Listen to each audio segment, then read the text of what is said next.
Hey everyone, thanks again for being here. Cleansing energy and space in past readings. Calling in my spirit team in light and love. I ask to be a clear and open channel for divine guidance. May I speak what must be spoken, feel what must be felt, and release what is not mine to hold. May only truth move through me for the good of all and harm of none. And so it is. I feel like as a collective we might need to release, huh? Deep breath in. Exhale.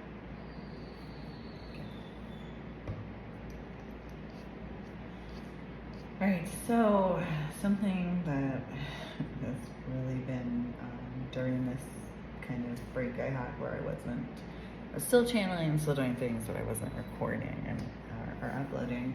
But during that time, one topic that just kept really coming up for me was this whole lack mindset when it comes to spirituality. So I'm going to talk about that. So this is for all the spiritual ones who have been told that struggle is their story, when really abundance was the assignment.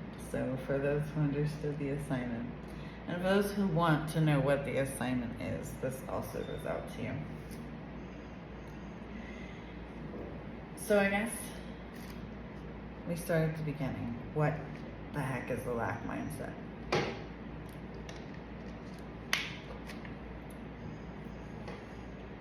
By the way, for those of you who don't know or new to me or whatever, I do channel directly from source, and these are all downloads that I received. Of course, I also share my own experiences, but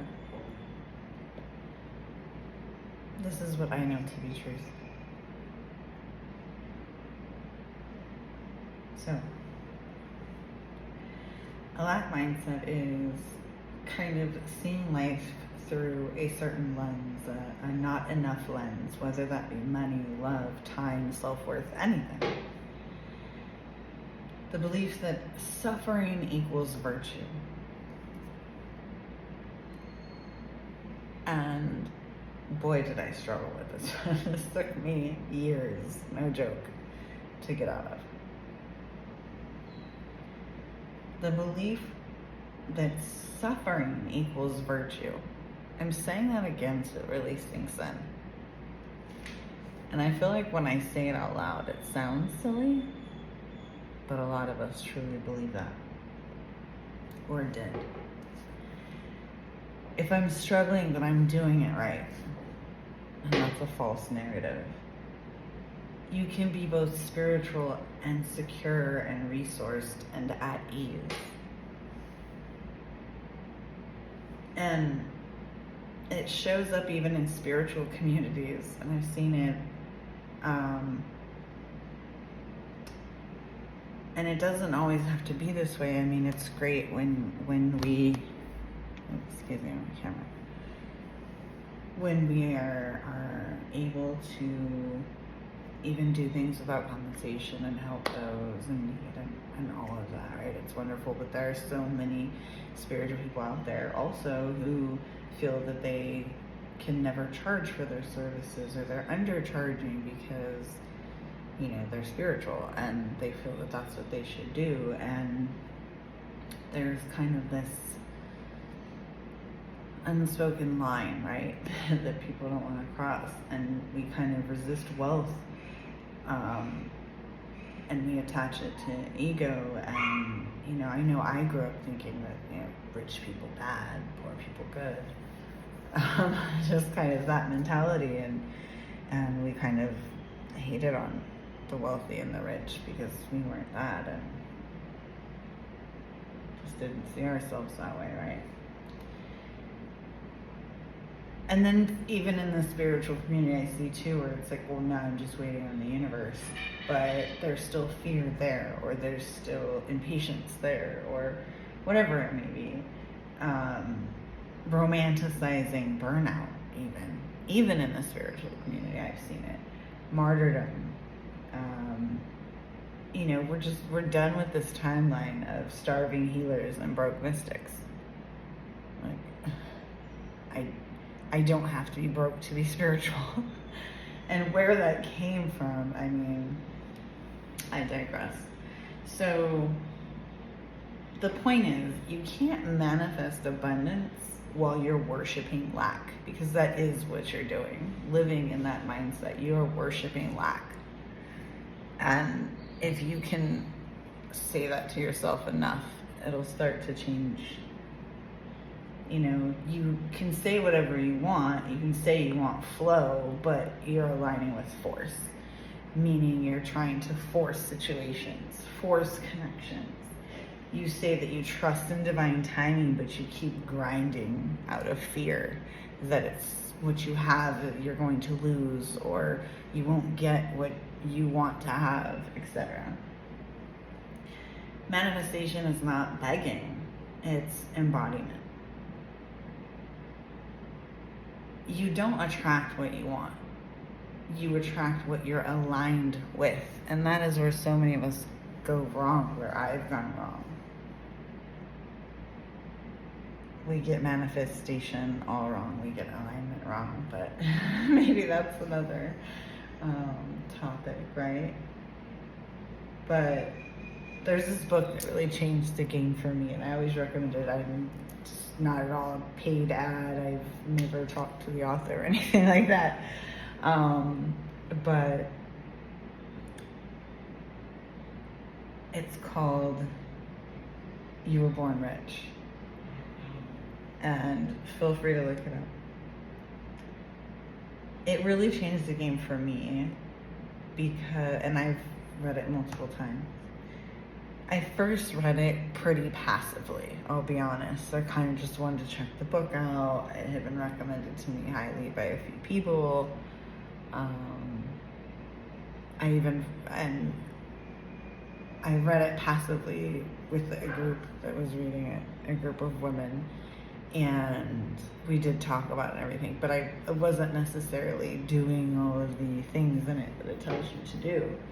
And so after something clicked, I went back and reread it intentionally and did the steps, and it was of course a huge difference, but it really clicked the second time.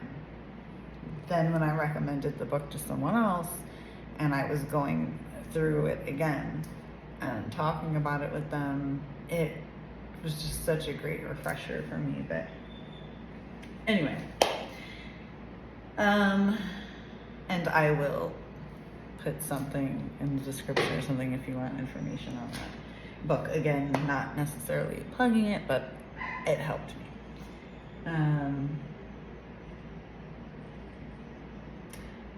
So, I also wanted to touch on what if you're surrounded by lack energy. So let's say you get it, you're manifesting, you understand the concept. First, you're not required to shrink, okay, for anyone. But we have to have energetic boundaries. We have to protect our mental state and our energy like we do our home and our loved ones, right? So using affirmations, maybe environment detox, so that's conversation or music, or switching up maybe the vibe at times. Leading by example. Not everyone is going to rise, and that's a tough thing to accept, but you really have to. And the only thing you can do is lead by example. Leave a candle lit for them and lead by example. So you just have to keep up on your own spiritual hygiene and keep doing your manifestations. And there's no point in arguing over lack versus abundance. And trust me, I've tried. You really just have to live it, and people will see for themselves. The proof is in the pudding, as they say, right? So the biggest things, a lot of times what's really blocking us from manifesting correctly, I'll say, are our own belief systems. We don't believe we deserve the things that we want. And that's huge. So telling yourself, writing it down, saying it out loud, whatever you need to do, that you are safe to receive, you're safe to rest, you're safe to be visible, to be supported. Scarcity teaches us to hoard and hustle and stress and desire and just all of these different things, right? But Spirit teaches us to flow. And I completely get that that's a lot easier said than done most of the time, right? But, we don't have to cut everything out. We just need to be conscious and focus on balance. And not everything that feels familiar is aligned. You have to really let your nervous system guide you and learn ease without guilt. Ease does not mean laziness, So, I really like, don't grind, align. I think that's a great one. It's been coming to me, and whether that, I feel like a lot of things are inspired by Nipsey lately, Nipsey Hussle. Those of you who aren't aware, definitely look him up. But I think he was getting out of that mindset and more into an abundant mindset. But again, I digress. Those are important points when it comes to manifesting, and it's certainly not all of it, but I felt called to say those things, and maybe somebody's struggling with that and needed to hear it. Okay, anywho, I didn't mention the author of the book I was talking about, You Were Born Rich, it is called, and it's by Bob Proctor. Again, I'll put info down below for those interested. And he's a prosperity teacher, and he's also featured in The Secret, so just very well known for teachings on the subconscious mind and abundance. So back to lack mindset versus abundance mindset, right? And I think one of the biggest shifts for me was that it wasn't about getting rich. It was about recognizing that abundance was my birthright and learning how to rewire how I thought about money in general. So again, the lack mindset's not just about money. It's about fear, doubt, limitation. And it's rooted in survival, right? When you're in that survival mode, it's hard to get out of that mindset.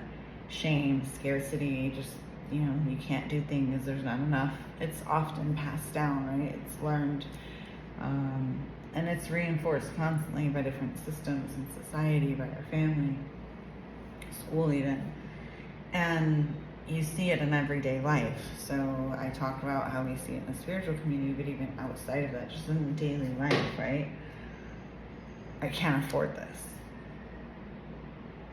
So you're reinforcing that, even saying that you have this budget, right? You're really reinforcing it. You're putting a cap on yourself, right? Even little comments must be nice when someone else is enjoying something that you might like.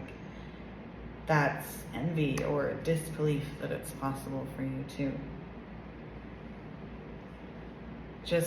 And something as simple as going grocery shopping and constantly picking what is cheap, even when it's gonna cost you more in the long run, whether that be your health, whether that be gas money, whether it be your time and energy, all of those things have value, right? So if you're not placing value in your time and your energy, then of course, all of this comes into play. So even, settling just out of fear, keeping certain habits because we fear that, we're never going to have any better. It can only get worse, right? Whether that be a job, a relationship, a lot of fear-based saving. We talk a lot about, I gotta stack this money. I gotta save up for X, Y, Z. And money is not meant to be saved, and maybe that's going to be a whole other video as well. But, hoarding based on fear. We saw this a lot during COVID, right? The toilet paper, the water, just, a lot of just fear-based things. And so how to shift, that's, one thing is knowing this, hearing it, knowing it. Next is recognizing it in yourself, catching yourself when you do it, and making a shift into the abundance mindset. So you really have to just ask yourself, if I knew more money was coming, what would I choose right now? And affirming to yourself on a consistent basis, money flows to me in expected and unexpected ways. Practicing gratitude and circulation. I'm going to talk more about this later, but money is energy too. Everything is energy. So if you keep that in mind, that includes money, right? It's meant to be in circulation, okay? And being really mindful of our own words, it's really easy to do, but our words are part of the program, Investing in things that align with the future that you want. Not your current fears, not your past, not what you maybe wondered in the past, but with your current, with your higher self really, but even in your current reality, what are you investing in, and that's with everything. And again, with those who aren't there, whether that's you or someone in your life, you're not here to convince anyone else of it. And in fact, in the book I was telling you about, he mentions this, that maybe in the beginning of learning all of this, you don't share it with everyone, because not everyone is going to understand. And a lot of times when people don't understand things, they can kind of poison it a little, or confuse you. It's not to say that messages shouldn't be shared. Hello. That's what I'm doing. But it's, you have to be selective. And, not necessarily arguing with everyone, but just saying, that's not what I choose to believe, and you might have to take some time out every day to kind of affirm it. I know to this day, I need a lot of affirmations. It helps me, it helps me to be reminded, because this world can really get you off track if you allow it, right? So affirmations, just think of them as helpful reminders of who you really are and where it is that you're going. That's what affirmations are for. And just knowing that your field is powerful, you need to protect it, you need to cleanse it, you need to deprogram, reprogram, whatever it is, you're the thermostat. Everyone else can adjust.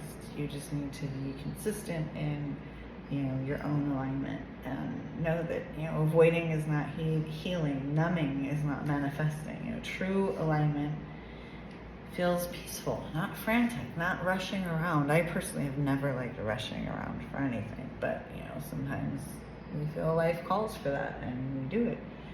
And it's just, it shouldn't be frantic. Don't rush. I know it's easy to say. And, distraction can even be like that hustle mindset, the constant work. Sometimes even overspending, you can go the other way with it too, but we won't get into that. People pleasing, and really healing is, rest and clarity, saying no when need be, embodying the things that you're learning, the things that you're saying that you believe in, and just consistent action, but from a place of trust in divine timing. It's a huge part of manifesting as well. And really, I just wanted to touch on the whole lack mindset, because I know it's a really tough one. I know it's one that I struggled a lot with, and I still see it pop up every now and again. You know, old programming likes to come back and kind of show, you know, rear its ugly head sometimes, and you have to kind of, you know, it's when we need to ground ourselves and remind ourselves. So I think the biggest takeaway here, the message,